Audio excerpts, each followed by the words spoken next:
ተመልከቱ ኢማጂን አገልጋይ ነው ነገር ግን ካንፈሯን የልጅቷን ካንፈር በመሳም ነው ፈውሳለሁ እያለ ያለው እንደምታዩት በአንድ ቀን ብቻ 3000 ህዝብ ወደ ክርስትና ተመለሰ አዲስ ኪዳን ላይ ቀባት ተብሎ የተጠራው መንፈስ ቅዱስ ነው የአዲስ ኪዳን አኖይንቲንግ ቀባት ተብሎ የተጠራው መንፈስ ቅዱስ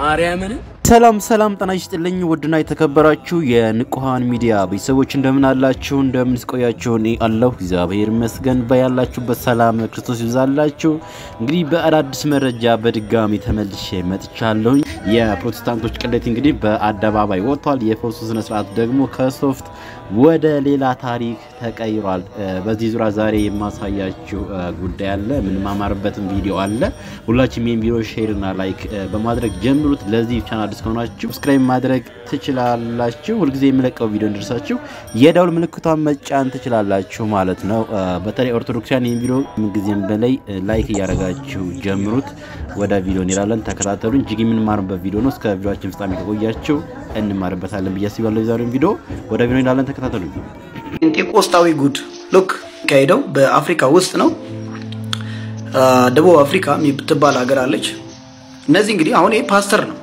ተመልከቱ ኢማጂን አገልጋይ ነው ነገር ግን ካንፈሯን የልጅቷን ካንፈር በመሳም ነው ፈውሳለሁ እያለ ያለው እንደምታዩት ይሄ በጣም ትንሹ ነው በነገራችን ላይ ሳር የሚያበሉ አሉ እባብ የሚያበሉ አሉ መርዝ የሚያጠጡ አሉ ሻውሬ ገቡበትን ውሃ የሚያስጠጡ ፓስተሮች አሉ ነቢያት የሚባሉ አሉ ሴክስ ቸርች ውስጥ ነው የቀራቸው ሴክስ ያደረጉ መፈወስ ነው የቀራቸው ክፋቱ የባሰ እንደሚሄድ ሐዋርያ ቅዱስ ጳውሎስ በሁለተኛ ጢሞቴዎስ ምዕራፍ 3 ቁጥር 13 ላይ እንዲህ በማለት ተናግሯል ሐዋርያ ቅዱስ ጳውሎስ ነገር ግን ክፉዎች ሰዎችን አታላዮች ያሳቱና የሳቱ በክፋታቸው እየባሱ ይሄዳሉ ፍጹም እንዲያደርጉ ቅዱሳትን መጽሐፍ ታውቃል ገና ከልጅነት እንደዛ አይነት ነገር እንዳትገዛ የሚያደርግ ቅዱስ ጳውሎስ በድጋሚ ሁለተኛ ተሰሎንቄ ምዕራፍ 2 ቁጥር 9 ላይ እስከ 10 እንዲህ ብሏል ይድኑ ዘንድ የእውነትን ፍቅር ስላልተቀበሉ ለሚጠፉ የእርሱ መምጣት በታምራትና ሁሉ በመልእክቶች በሐሰተኞች ድንቆች በአመጽ መታለል ሁሉ እንደ ሰይጣን አሰራር ነው ብሎ ያስቀምጣል ማለት ነው ምክንያቱም ሊያስተውሉ ዘንድ አልወደዱም የሐዋርያውን ቃል አልሰሙም በሁለተኛ ጴጥሮስ ምዕራፍ 2 ቁጥር 1 ላይ እንደዚህ ይላል ነገር ግን ሐሰተኞች ነቢያት ደግሞ በሕዝቡ መካከል ነበሩ ይልና እንዲሁም በመካከላቸው ደግሞ ሐሰተኞች አስተማሪዎች ይሆናሉ እነርሱ የዋጃቸውን ጌታ እንኳን ክደው የሚፈጥን ጥፋት በራሳቸው ላይ የሳቡ የሚያጠፉ ኑፋቄን አሽልከው ያገባሉ ብዙዎች በመዳራታቸው ይከተሏቸዋል በእነርሱም ጠንቅ የእውነት መንገድ ይሰደባል ስለዚህ እንድትነቁ ነው አሁን ንቁ ያልኳችሁ ነው እናንተ ንቁ ባካችሁ ጊዜው አሁን ነው የመዳን ቀን አሁን ነው ኢየሱስ ሊመጣ በደጅ ነው ማራናታ ኦኬ እንግዲህ ይሄ ልጅ ነህሚያ ይባላል ፕሮቴስታንቲዝምን በደንብ አድርጎ ነው የሚቃወመው ግን እዛው ቤተ እምነት ነው ያለው ስነ ስርዓት ግን በደንብ አድርጎ ይቃወማል ማለት ነው ይሄ ልጅ የተናገረው ነገር እዚህ ጋር 100% ትክክል ነው ልትነቁ ይገባል የመዳን ቀን ዛሬ ነው ትክክለኛ ወደነችው ወደ ቅድስት ቤተክርስቲያን ወደ ኦርቶዶክስ ተዋህዶ ቤተክርስቲያን ልትመጡ ይገባል ከእንደዚህ ያለ ጋጋታ ከእንደዚህ ያለ ውከት ከእንደዚህ ያለ ማጭበርበር ከእንደዚህ ያለ ሐሰተኛ ነቢያት ልትነቁ ይገባል ማለት ነው እስኪ ወደ ወንድማችን ያያ ዘልደታ እጅግ አጠር ያለች ፕሮግራም አዘጋጅቷል ቃለ መጠይቅ ያደረገላቸው ወንድሞቻችን ጋር የመለሱት መልስ በጣም እጅግ የሚያስደንቅ መልስ ነው ፕሮቴስታንቶች የሚጠሏቸው ከመጽሐፍ ቅዱስ እጅግ የሚገራርሙ ጥቅሶችን ሰምተን እንመለስ ከማን ጋር ነው ከሮብሰን ጋር ሮብዬ መናፍቃን በመጽሐፍ ቅዱስ ውስጥ ያለ ቃል ግን መናገርም መጥቀስ የሚፈሩት ቃል ብዙ ነው አንዱ ልንገር የእግዚአብሔር መልአክ በሚፈሩት ሰዎች ዙሪያ ይሰፍራል ያድናቸውማል ይላል መዝሙረ ዳዊት ምዕራፍ 34 ቁጥር 7 ይሄን ቃል ይፈሩታል ይሽሹታል መሰግናለሁ ከማን ጋር ነኝ አዲ ከአቢኒ ጋር አቢኒ መናፍቃን በመጽሐፍ ቅዱስ ውስጥ ያለ ቃል መናገርም መጥቀስም የሚፈሩት ቃል በጣም ብዙ ነው አንዱን እንበልዋ እሺ ያዕቆብ መልእክት ምዕራፍ 2 ቁጥር 26 ላይ የሚገኝ ቃል ነው ከነፍስ የተለየ ስጋ የሞተ እንደሆነ እንዲሁ ደግሞ ይላል ከሥራ የተለየ እምነት የሞተ ነው ይላል ያዕቆብ መልእክትም አባታቸው ሉተር አይወደም ገለባ ይላል አንተማልተን አይደለም ሉተር ነው አመሰግናለሁ በጣም ብዙ ነው ከማን ጋር ነኝ ዲያቆን ስራፊሊ መናፍቃን በመጽሐፍ ቅዱስ ውስጥ ያለ ቃል ሊናገሩትም ሊጠቅሱት የሚፈሩት ቃል አረ በጣም የሚጠሉት ወይ ደግሞ ሊጠቅሱት የማይፈልጉት አንድ ቃል አለና የማቴዎስ ወንጌል ምዕራፍ 10 ከቁጥር 40 ላይ አንተን የሚቀበል እኔን ይቀበላል እኔን የሚቀበል ደግሞ የላከኝን ይቀበላል ይላል። ነብይም በነብይ ስም የሚቀበል ደግሞ የነብዩ ዋጋ ይወስዳል። ጻድቅንም ደግሞ በጻድቅ ስም የሚቀበል የጻድቅን ዋጋ ይወስድ ይልና እዚህ ጋር ምን ይላል መሰለ መጨረሻው ላይ በእነዚህ ከታናናሾቹ ቀዝቃዛ ውሃን እንኳን የሚያጠጣ ዋጋ ይጠፋበትም ይላል። በጣም ይሄንን መናገር አይደለም መስማትም አይፈልጉ። ቴንክ ዩ ያያዬ ወይ እንዴት ነህ? ሰላም ነው። ከማን ጋር ነኝ? ከጌዲዮን መናፍቃን በመጽሐፍ ቅዱስ ውስጥ ያለ ቃል ነገር ግን ሊጠቅሱት የማይፈልጉት ቃል ብዙ አለ። በጣም ብዙ አለ። የጻድቅ ሰው ጸሎት ኃይልን ያደርጋል፣ ፀሐይን ያቆማል፣ ሞትን ያስነሳል፣ ከጠላት ዲያብሎስ ነፍሳትን ይነጥቃል፣ ባዶውን ማድጋ በዘይት ይመላል። ያያይ በነገራችን ላይ ይሄ ቃል መጽሐፍ ቅዱስ ላይ አለ። ያዕቆብ መልእክት ምዕራፍ 5 ቁጥር 16 ላይ ዝማሬ መለክ ያሰማል። አሜን። አመሰግናለሁ። ከማን ጋር ጎልዲ ይላል? ጎልዲ መናፍቃን በመጽሐፍ ቅዱስ ውስጥ ያለ ቃል ግን ሊናገሩት የሚፈሩት ቃል ንገረኝ እስቲ። በመጽሐፍ ቅዱስ አንድ ምዕራፍ ብቻ ያለው ክፍል አለ፣ የይሁዳ መልእክት። እሺ ቁጥር 3 ላይ ለቅዱሳን ፈጽሞ አንድ ጊዜ ስለተሰጠች ሃይማኖት ትጋደሉ ዘንድ የመከርኳችሁ ጽፈላችሁ ዘንድ ግድ ሆነብኝ ነው። እቺን አይሞክሯትም ነገር ማለት ነው። ጆሮ ላይ በጣም ነው የሚጎዳ። አሃ ከማን ጋር ነኝ? ከዘማሪያው ስራ ጋር ከአብርሽ ጋር። አብርሽና ብዬ መናፍቃን በመጽሐፍ ቅዱስ ውስጥ ያለ ቃል ነገር ግን መጥቀስም ማንበብም የማይፈልጉት ቃል እኔም ትውልድ ነኝ በዘይት ልሻለው እንደ አባቶቼ ስምሽን አከብራለሁ። እኔም ትውልድ ነኝ በዘይት ልሻለው እንደ አባቶቼ ስምሽን አከብራለሁ። ራችል ያያይ ይህ ቃል መጽሐፍ ቅዱሳዊ ቃል ነው። የሉቃስ ወንጌል ምዕራፍ 1 ከቁጥር 48 ላይ ይገኛል። እግዚአብሔር ይስጥልኝ። ዝማሬ መንፈስ ነው። ቴንክ ዩ በጣም ከማን ጋር ነኝ? ቤቲ የማርካን እናት። መናፍቃን መጽሐፍ ቅዱስ ውስጥ ያለ ቃል ግን ሊጠቅሱትም ሊናገሩትም ይፈሩት ቃል መናፍቃን የሚጠሉት በጣም የሚጠሉት ቃል ያዕቆብ መልእክት ላይ ምዕራፍ 2 ቁጥር 14 ላይ ነው። ወንድሞች ሆይ እምነት አለኝ የሚል ስራ ግን የሌለው ሰው ቢኖር ምን ይጠቅመዋል? እምነቱስ ያድነዋልን? የምትለውን ቃል በጣም ይፈሯታል። እነሱም አይሏትም ጭራሽ። ቴንክ ዩ። አዲስ ኪዳን ላይ ቅባት ተብሎ የተጠራው መንፈስ ቅዱስ ነው። የአዲስ ኪዳን አኖይንቲንግ ቅባት ተብሎ የተጠራው መንፈስ ቅዱስ ነው። ጌታ ኢየሱስ ክርስቶስ ነው አይደል መጀመሪያ የተቀባው? ራስ ነው የተቀባው። ከዛ ሁላችን አካል ነን። ልክ በአሮን ላይ እንደሚደፋው ሽቶ ነው ኢየሱስን አብ የቀባው በመንፈስ ቅዱስ የቀባው። አሮን ጭንቅላት ላይ ሲፈስ እስከ ልብሱ መደረቢያና እስከ እግሩ ድረስ ይወርዳል ይላል። የማይነካ ቦታ የለውም። የነሱ ሽቷቸው እንደ ዘይትም ነው። እና ጌታ ኢየሱስ ክርስቶስን በመንፈስ ቅዱስ ሲቀባው ያልተነካ አካል የለም።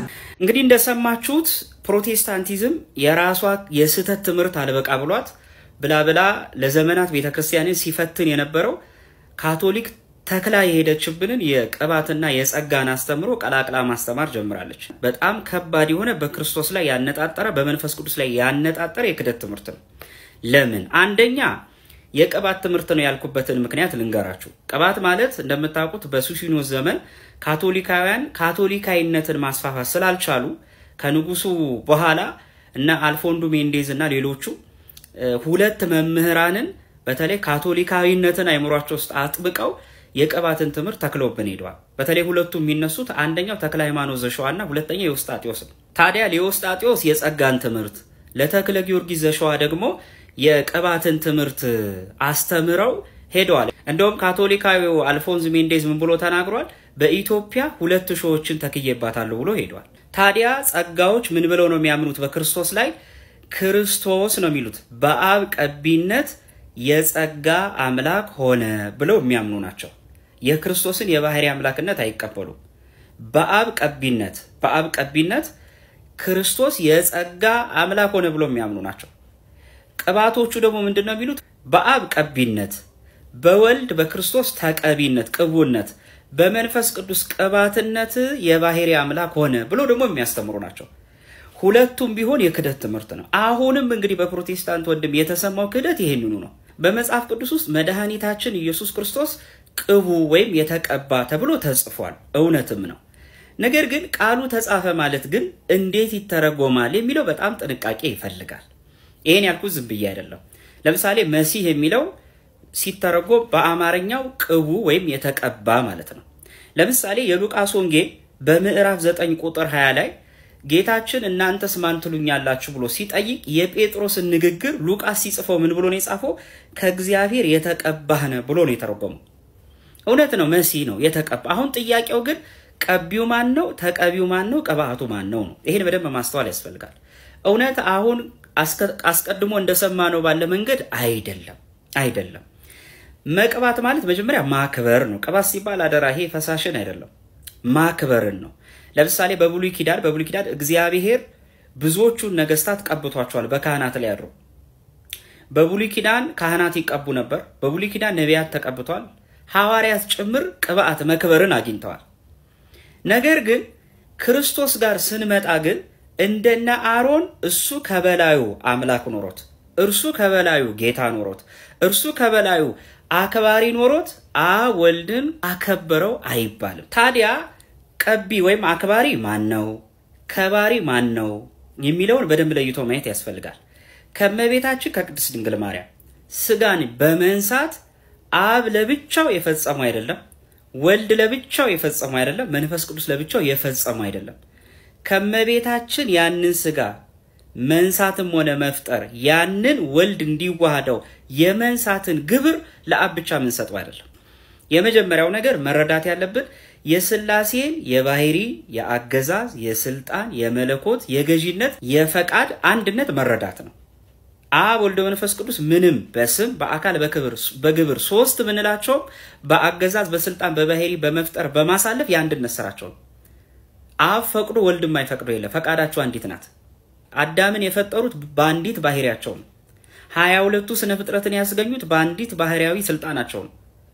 ዓለምንም የሚያሳልፉት በአንዲት ባህሪያዊ ስልጣናቸው ነው። ስለዚህ በሥላሴ በገዢነት በማክበር በመቀባት ከፍ በማድረግ የአንድነት ስራቸው ነው። አሮንን ለክብር የቀቡና ያከበሩ አብ ወልድ መንፈስ ቅዱስ ናቸው። ነቢያትን ለነብይነት የቀቡ አብ ወልድ መንፈስ ቅዱስ ናቸው። አንዱ ኖሮት አንዱ የሌለው ስልጣን የለም። በባህሪ ባገዛዝ አንድ ናቸው። ይሄን መጀመሪያ መሰረት መያዝ ነው። እስቲ በመጽሐፍ ቅዱስ መረጃነት እንመልከት። ለምሳሌ የዮሐንስ ወንጌል ምዕራፍ 17 ቁጥር 10 ላይ እንዲህ ይላል፣ የኔም የሆነ ሁሉ ያንተ ነው፣ ያንተም የሆነው የኔ ነው ይላል። በአንዲት መንበር ላይ ሆኑ ሶስቱ አካላት በአንድ የገዢነት መደብ በአንድ ባህሪያዊ ስልጣን ዓለምን ይገዛሉ። ይሄን ማወቅ ያስፈልጋል። ሌላም እንጨምር። ዮሐንስ 5:21 ላይ ሙታንን እንደሚያነሳ ህይወትም እንደሚሰጣቸው እንዲሁ ወልድ ደግሞ ለሚወዳቸው ህይወትን ይሰጣል። አብ ችሎ ወልድ የማይችለው ነገር የለም። አብ ከውኖት ወልድ የማይከውነው የለም። ለየብቻው የሚሰሩት ስራ የለም። ቀጥሎ ደግሞ ዮሐንስ ወንጌል ምዕራፍ 5 ቁጥር 22 ላይ ምን ይላል? ወልድን የማያከብር የላከውን አያከብርም ይላል። ወልድን ፈጣሪ ካላልክ አብን ፈጣሪ አትልም። እንቀጥል። ዮሐንስ 5:17 ላይ አባቴ እስከዛሬ ይሰራል እኔም እሰራለሁ ብሏል። በመካከላቸው የገዢነትና የባህሪ የአምላክነት መበላለጥ የለም። ታዲያ ይህን ካልን የጸጋዎችም የቅባቶችም አሁንም የሰማነው ፕሮቴስታንታዊ ስህተት ምንድነው? ስህተቱ ነው። ለመጀመሪያው ነገር ከመቤታችን ከቅድስት ድንግል ማርያም ስጋን በመንሳት የአብ ብቻ ስራ አልነበረም። አብ ወልድ መንፈስ ቅዱስ በአንዲት መለኮታዊት ገዢነታቸው በአንዲት ባህሪያዊ ስልጣናቸው ከመቤታችን ስጋን ነሱ እንጂ አብ ለብቻው ነሳኢነት አይነገርለትም። እንኳንስ ከመቤታችን ወልድ አቅም አንሶት አብ ሊነሳለት ቀርቶ ክርስቶስ ሲሞት እንኳን ሞቱም ትንሳኤው እርገቱ በፈቃዱ ነው። ከአባቱና ከህይወቱ ጋር አንድ በመጥቶን ፈቃዱን ያደረጋት። ለዚህ እኮ ነው የዮሐንስ ወንጌል ምዕራፍ 10 ቁጥር 17 ላይ ምን አለ? ነፍሴን ደግሞ አነሳት ዘንድ አኖራለሁና ስለዚህ አብ ይወደኛል፣ እኔ በፈቃዴ አኖራታለሁ እንጂ ከኔ ማንም አይወስዳትም። ላኖራትም ስልጣን አለኝ፣ ደግሞ ላስነሳትም ስልጣን አለኛል። ታዲያ ቀቢነትን ለአብ ለወልድ መንፈስ ቅዱስ ከሰጠን ተቀባይ የተባለው ማን ነው? ቃል ስጋን ሲዋሃዳት ያቺ ትስብእት ያቺ ስጋ ቃልን ገንዘብ በማድረጓ መቀባት ማለትም መክበርን አገኘች። እግዚአብሔርነትን ገንዘብ አደረገች። አምላክነትን ገንዘብ አደረገች። ፈጣሪነትን ገንዘብ አደረገች። ጌትነትን ገንዘብ አደረገች። በአብ ቀኝ መቀመጥን ገንዘብ አደረገች። ከፍ ከፍ ማለትን ገንዘብ አደረገች። ሞትን ድል አድርጋ መነሳት ቻለች። በማን ገንዘብ? በቃል ገንዘብ። ቃል ስጋን ከተዋህዳት እንጂ ያቺ ስጋ የባህሪ አምላክነትን ገንዘብ አድርጋለች። በመካከላቸው ገዢና ተገዢ የለም። በመካከላቸው አምላኪና ተመላኪ የለም። ያቺ ስጋ ከተዋህዶ በኋላ ዝቅ ብላ ለቃል ልስገድለት አትልም። ቃል የስጋን ባህሪ ገንዘብ በማድረጉ ክርስቶስ ቅቡ ተባለ። አብ ከመንፈስ ቅዱስና ከወልድ ጋር አንድ በመጥቶን ጌትነት በአንድነት ነሱ ያንን ስጋ። ከዛ ግን ማን ተዋህደ? ወልድ ተዋህደ። የአብ አካል አልተዋህደም፣ የመንፈስ ቅዱስ አካል አልተዋህደም። ነገር ግን መቀባት ወይም ቅቡነት መነገር የማይስማማው ያ ቃል መክበር የሚነገርላትን ትስብእትን ባህሪው እንዳደረገ ገንዘቡ እንዳደረገላት ለመናገር ክርስቶስን ቅቡ እንለዋለን። ቅዱስ ቄርሎስ እንዲህ ይላል፣ በክብር ተገለጠ የተባለው መለኮት አይደለም። በደንብ ሰው በክብር ተገለጠ የተባለው መለኮት ይከበር የተባለው ማለት ነው። ኩለንታ አካሉ ኩለንታ ባህሪው ክብሩ ነውና ለመለኮት እንደምን ከበረ ይባላልን አለ ቅዱስ ቄርሎስ። ከድንግል በነሳው ከሙታን ለይቶ ባስነሳው። አያችሁ በደንብ ስሙት። ከድንግል በነሳው አለ ከሙታን ለይቶ ባስነሳው በስጋው ከበረ ተባለ እንጂ አለ። ለምሳሌ ምን ይላል ጌታ? አባቴ አስነሳ ወይ ደግሞ አብ አስነሳ ይባላል። አሁን ከሞት ራሱ ማስነሳት ለአብ ተነግሯል። ራሱ ወልድም ተነግሮለታል፣ በመንፈስ ቅዱስም ተነግሯል። ያን ስጋ ከሞት ማስነሳት ክርስቶስ ተነሳ ስንል በገዛ ስልጣኑ ነው። ከማን ጋር? ከአብና ከመንፈስ ቅዱስ ጋር አንድ በመጥቶን ገዢነቱ አምላክነቱ። ሌላው ስተት ደግሞ መንፈስ ቅዱስን እንደ ቅባት መናገር። ይሄ በጣም ስተት ነው። ይሄ በራሱ ምን ያመጣል? አንድ የመቅዶኒዮስን ትምህርት ያመጣል። በአብ ቀቢነት በመንፈስ ቅዱስ ቅባትነት አብ ክርስቶስ ወልድን ቀባው ማለት የመንፈስ ቅዱስ አካላዊነት መካር ነው። መንፈስ ቅዱስ ከቀቢው እያሳነስከው ነው አንድ። ሁለተኛ ደግሞ እንደ ተራ መገልገያ አካልነቱን ክደ ከባህሪ አባቱና ከቃል ጋር ያለውን የባህሪ አንድነት የገዢነት አንድነት ባንዲት መለኮታዊ መንበርነት ገዢነት ያለውን መንፈስ ቅዱስ አውጥተ እንደ ተራ ቅባት እየጠራው ነው። ስለዚህ አካላዊነቱን እየካድክ ነው።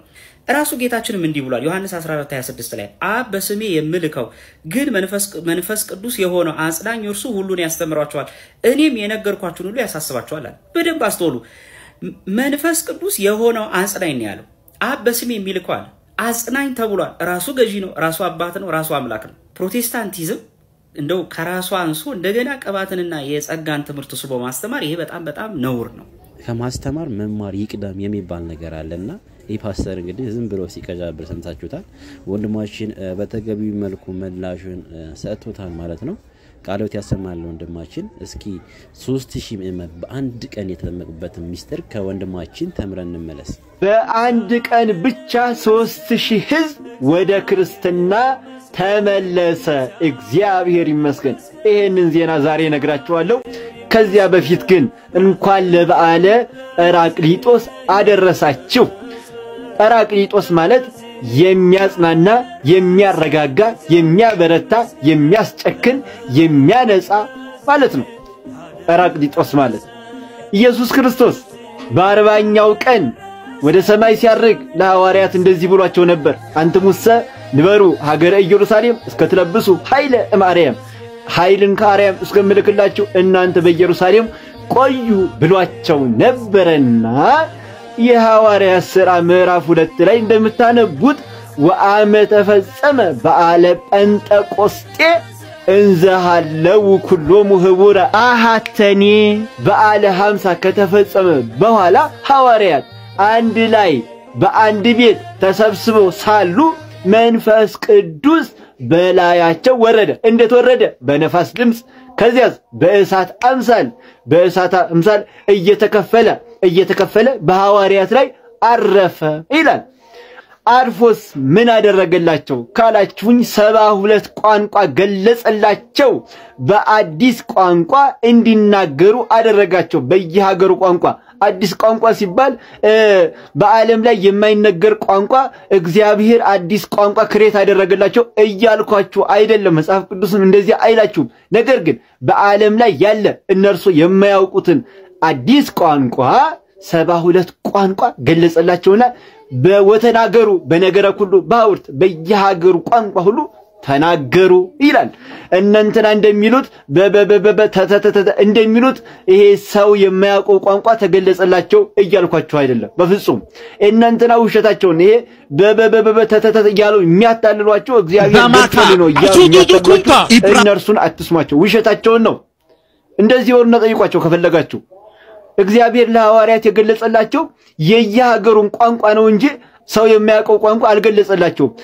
ኦኬ በየሀገሩ ቋንቋ የየሀገሩን ቋንቋ ከሆነ የገለጸላቸው እግዚአብሔር አንተ የተገለጸልህ የትኛው ሀገር ቋንቋ ነው በሉት። መልስ የለው። ስለዚህ እግዚአብሔር በየሀገሩ ቋንቋ እንዲናገሩ አደረጋቸው። ኢየሩሳሌም ደግሞ ያን ጊዜ ባለ ሰዊትን ለማክበር በመጡት ህዝብ ከየሀገሩ በመጣ ህዝብ ጭንቅንቅ ብላ ነበርና ጴጥሮስ ሌሎቹም ሐዋርያት ወጡና ማስተማር ጀመሩ። እና በየሀገሩ ቋንቋ ልክ ሁሉም በሚያውቀው ቋንቋ ያስተምሯቸዋል። እንዴ አሉ ህዝብ ሁሉ። እነዚህ ሰዎች ጉሽ ጠጅ ጠጥተው ሰክረዋል እንዴ አሉ። ጴጥሮስ ምን አለ መሰላችሁ? እናንተ ጉሽ ጠጅ ጠጥተው ትላላችሁ? ገና እኮ 3 ሰዓት ነው አላቸው። ገና ከጠዋቱ 3 ሰዓት ነው። በእርግጠኛ ሀገር እንኳን 3 ሰዓት ትልቁ መስከሪያ ነው ለአንዳንዶች። እና ገና እኮ 3 ሰዓት ነው አላቸው። እና አብዛኛው ህዝብ ተገረመ በስብከታቸው። ገረመው በቃ በሚናገሩት ነገር በተደረገው ነገር ሁሉ ተደነቀ ህዝቡ ሁሉ። እናመላችኋለሁ ቅዱስ ጴጥሮስ አንድ ቀን ብቻ ሰብኮ 3000 ህዝብ ከጣዖት አምላኪነት ከአሕዛብነት ወደ ክርስቲያንነት ተመለሰ። ክብር ምስጋና ለእግዚአብሔር ይሁን። እንኳን ለበዓለ ጰራቅሊጦስ አደረሳችሁ። መልካም በዓል ይሁንላችሁ። ወዳችኋለሁ።